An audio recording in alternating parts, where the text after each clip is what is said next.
Hey guys, how's it going? Comparing here. So I'm about to start up playing Diablo 2. Won't be playing Diablo 3 for several days, maybe even as much as a week. Depends on how it goes. Depends on how much fun it has. Depends on how many people end up staying alive after the first day or so, because it is going to be D2 HCCL Hardcore Classic Ladder. So that out of the way, I want to show you guys some of the gear that I've accumulated on my D3 character, because you know what? It turns out gear is a pretty big part of Diablo 3, and I'm pretty sure some of you guys will be pretty excited to see what I've chosen, what I think is pretty good, how I've set up my character and that. Now, I've made a video about how I play a Crusader, the build and all that, and that hasn't changed at all. So the reasoning behind that and the reason behind like why I picked certain pieces of gear over others, I'm going to go over briefly in this video, but if you want to, go into detail and all that, you should probably watch that video. Alright, so let's get started here. This is my Crusader. I got the transmog action. It's all shiny, it's all cool, except for the storm shield, which doesn't really match. But it's storm shield, so it's old school, so whatever. It's good enough. Now, there's some items that I have in my stash that I would probably use if I was playing a non-bug character, but I'm using a bug version of the beam just to do Torment 6, because hey, you know what? I want to farm some legendaries while I can very easily. But I'll show you guys what I'm using nonetheless. So I just got this weapon, I don't know, maybe 3 or 4 minutes before I logged off last night, and it won't get used for like about a week. I had a very similar weapon, maybe, like 1 to 2% worse that I crafted, but the Bone Shatter has very slightly better stats, and it heals me when I kill undead, which is pretty nice bonus. Bone Shatter, it doesn't have the greatest unique ability, but being a two-handed mace, it has a ridiculous base damage, and as a result, it ends up being a very good weapon for a resource-limited build. And never actually shedded the Storm Shield. I did find this at 69, so it is required level 69. I suspect that 69 items are actually quite a bit worse than level 70 items, but I didn't have too many examples to check. At level 69s, I didn't really get that many uniques, but Storm Shield is what it is. Very similar to what you guys have seen on the current state of Diablo 3. But the reason why it's so good is because of the Divine Fortress passive. Your armor is increased by your shield's block chance. And having 34% block chance, damage reduction from elites, and very high resists, which are just as valuable now, in fact more so when you look at my armor value standing in town, it is an extremely powerful shield. So I'm very happy to own one. For boots, I use Firewalkers. There are a lot of other boots like Ice Climbers, which are very good, and I can show you guys those if you're curious about how they work. Ice Climbers, it gives you immunity to freeze and immobilize effects. So had I not been rushing through content, power farming like crazy, I'd probably use Ice Climbers because you get the added HP and you get the added safety.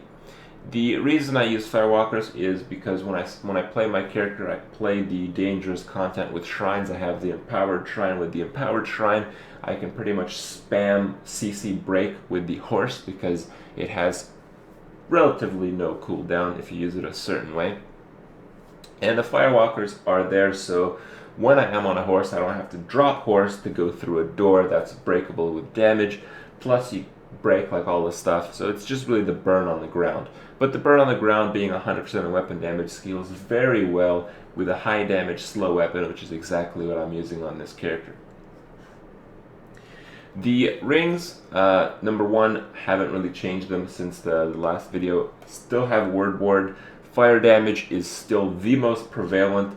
I would say that maybe it's not the most dangerous, but Fire Chains and Poison Enhance, which is a new modification, are the top two. Those mods will just destroy your character. So the reason I picked Fire over Poison is just because there's a lot more fire, and this prevents fire damage and heals you for the damage it would do. So, a lot of stuff becomes easy, even though it doesn't do pure fire damage.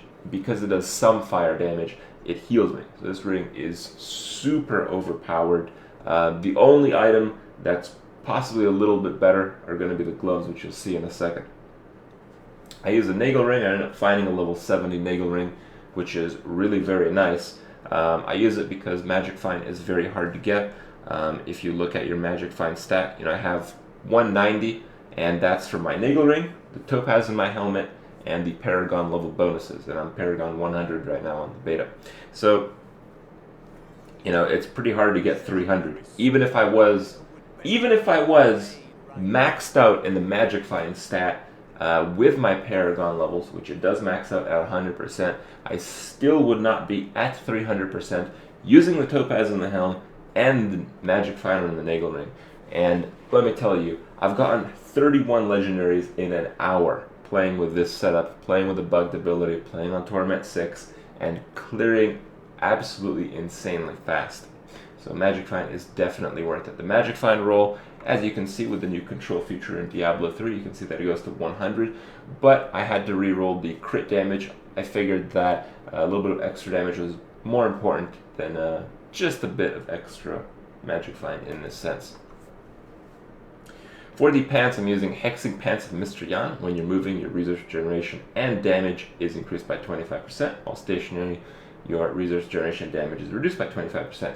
This is mostly good for like a Whirlwind Barbarian type of character, but, seeing as most of my damage comes from the beam, I cast it and move, and most of the damage is using my higher damage value when I'm moving.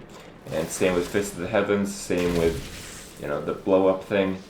If I'm standing still using Slash, using Fist of the Heavens, just spamming attack, I'm not really doing it right because this character is based around using the bugged Heaven's Fury as of now, just to farm.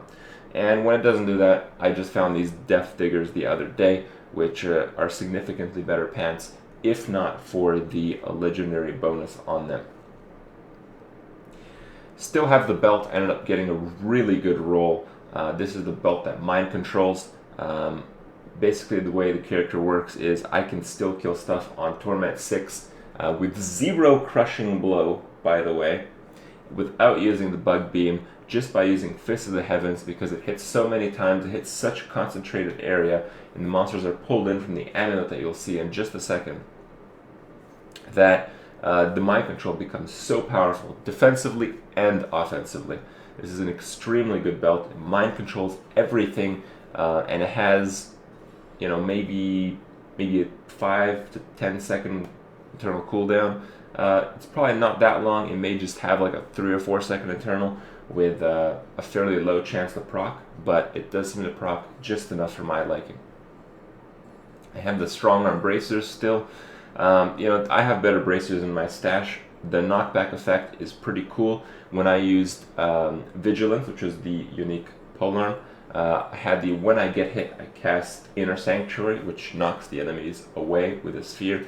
So it was having the additional effect from that, and it was pretty cool. Enemies take 25% more damage when they suffer knockback. It's pretty cool, and you can synergize this with some abilities. But in general, I use these bracers, again, because most of my damage is from my beam, and my beam is holy damage. So, I just went with it. These are the gloves.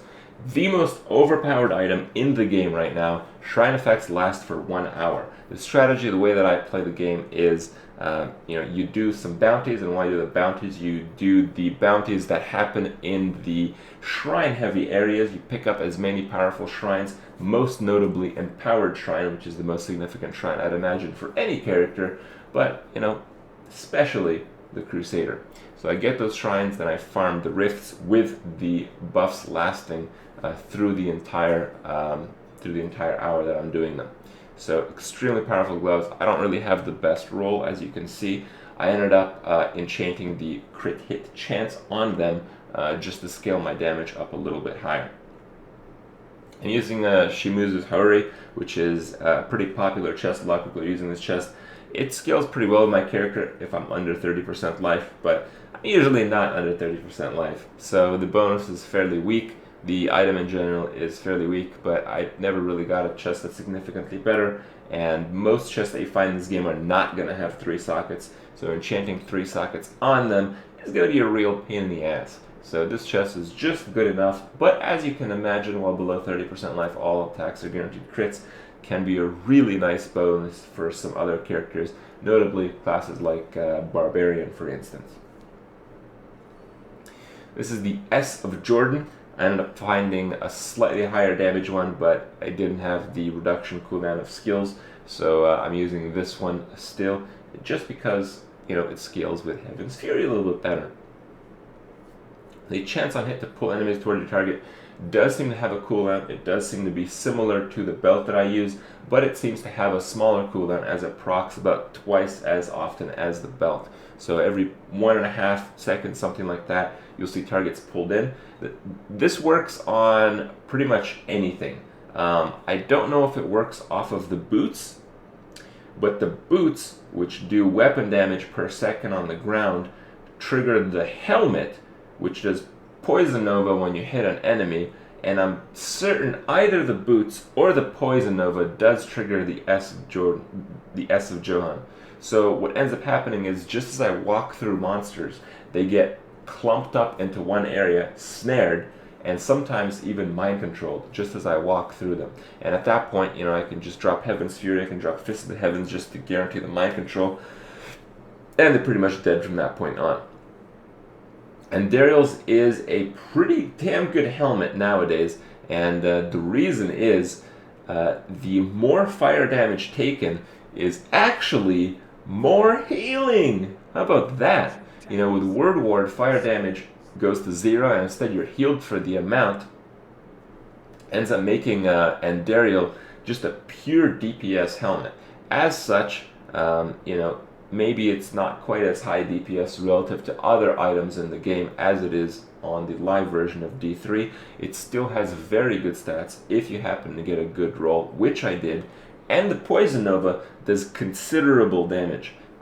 So I'm very happy with this item. It's not a very rare legendary. I think I've found like 6 of these. So if you're planning on having some cool Poison Nova effects, I'm sure you'll get one eventually. And lastly, I'm using shoulders that I've crafted. These are Corruption.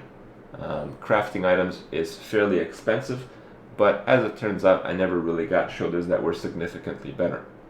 My plan was to re-roll the increased Heaven's Fury damage into Crushing Blow, just because there's no other super good stat that I could have on my shoulders, but seeing as right now I'm pretty much just using Heaven's Fury for its ridiculous damage, increasing it by another value is pretty sweet. In general, when you're playing on the high torment levels in Diablo 3, at least with the current version of the beta, you're going to want decent amount of damage and decent amount of Crushing Blow. And I've found that a lot of these factors scale extremely well when you're playing in a party.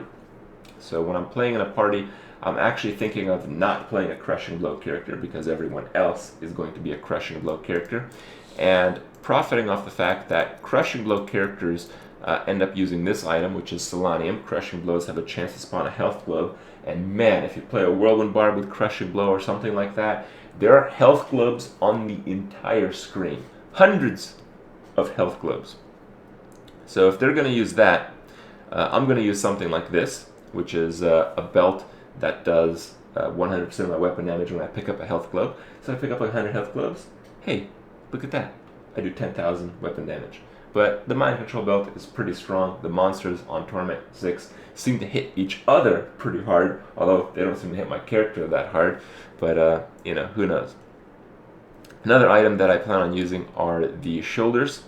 Health globes restore 20% of your primary resource. If I'm going to be in a party as a roll of pure damage, you know, having this function on my character is going to allow me to have endless resource, and it's going to allow me to do significantly more damage over time than if I could have without them.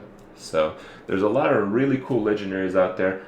I can't just go over the list in just one video. As you can see, a lot of them You know, a lot of them have this kind of small flavor, and it has some synergy, and it's pretty cool.